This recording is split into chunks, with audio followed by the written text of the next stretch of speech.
நம்ம காமராஜர் ஐயா பிறந்த நாள் வந்து ஜூலை 15 1903 அப்போ பிறந்திருப்பார். இறந்தது வந்து அக்டோபர் 2 1972.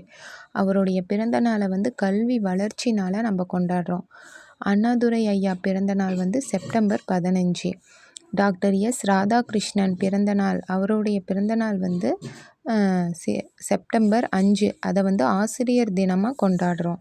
அப்துல் கலாம் ஐயா பிறந்த நாள் வந்து அக்டோபர் 15, மாணவர்கள் எழுச்சி தினமாக கொண்டாடுறோம்.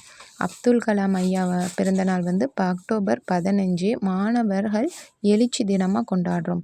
விவேகானந்தர் ஐயா பிறந்த நாள் ஜனவரி 12, தேசிய இளைஞர் நாளாக கொண்டாடுறோம். விவேகானந்தர் ஐயாவோட பிறந்தநாள் ஜனவரி 12. ஜவஹர்லால் நேரு பிறந்தநாள் வந்து ஐயா பிறந்தநாள் நவம்பர் 14. குழந்தைகள் தினமாக நம்ம கொண்டாடுறோம். பெரியார் ஐயா பிறந்தநாள் வந்து செப்டம்பர் 17.